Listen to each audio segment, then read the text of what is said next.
What's going on, YouTube? This is your boy AshTheMan. Thank you so much for definitely tuning in. So we're going to be talking about MegaloBox Episode 2.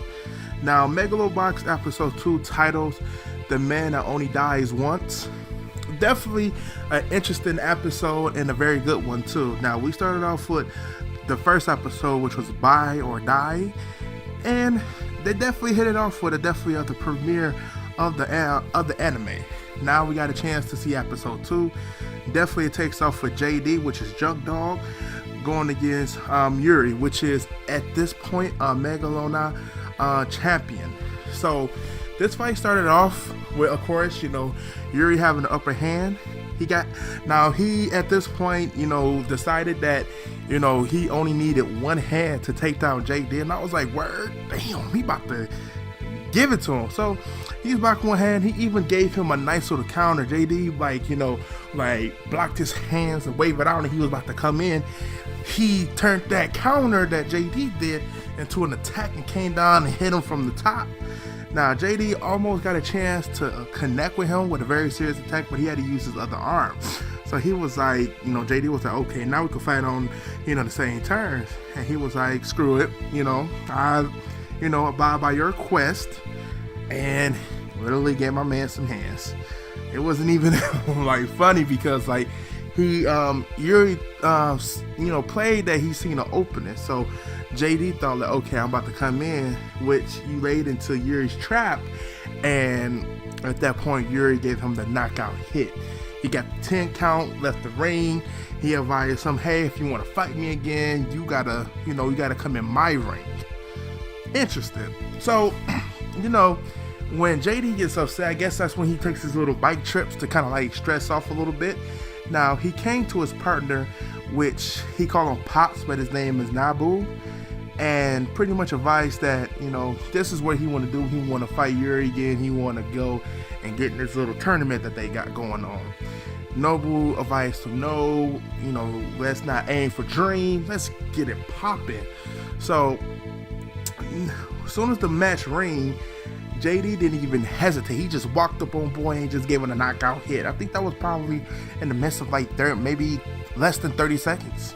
So Nobu ended up getting in trouble with some of the loners that he had. Now, that was very interesting to see that, with all of the frauds and things they've been doing in this underground boxing for Megalo, they're still in depth. Now, he basically placed his chips on JD and advised somebody, look, you're going to get your money. If we win, we can pay you off. So, guy agreed to it, gave him one last step, and gave JD the requirements he need to enter this little tournament, or at least to get in the bracket to face these people. So, more interesting characters to come. But however, the episode definitely took off with a nice little hitch, of this thing. And one more thing left out too, and this is something about Yuri and the owner's relationship. Now, I don't know if they in some type of mutual relationship where boyfriend girlfriend, or maybe they just real good friends, but she advised that he should have never went to the underground fight, that pretty much whenever he has to have a match, has to go through her. He's supposed to be the future of the whole MegaloBox scene.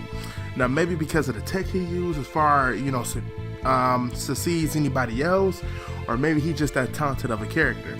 Nevertheless, their relationship does seem a little bit interesting, so we'll kind of dive into that and see how things turn out in the future episodes. But however, it was definitely a great episode, to say the least.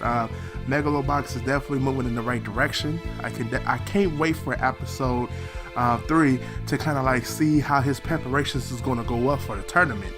The man that only dies once, I guess he lives to see another day, So, yeah, and again, thank you guys for definitely tuning in. Do be expecting the High School DxD review when the episode premieres tomorrow, because that's set for the 13th. And of course, Hero Academy updates on Saturday, so I will have a review out for that. So yeah, I'm gonna definitely be on the road game with some of these reviews. Some of my manga reviews is taking a little bit of a step back, but however, I would definitely be updating on the Tokyo Ghoul manga update, which should be posted by tomorrow. So yeah, definitely got some work to do, and I will still be streaming Dynasty Warriors 9, trying to finish up Southside Story. I'm aiming for the platinum, and then I could give a text on how, you know, the game is going, you know, how I feel about it, you know, is this a good dynasty. I'm not going to give my, you know, whole review off until I actually, you know, explore all aspects of the game to kind of like, you know, give you a little bit of a update for it. So yeah, but thank you again for definitely tuning in with me. Again, my name is AshTheMan. Until next time, goodbye.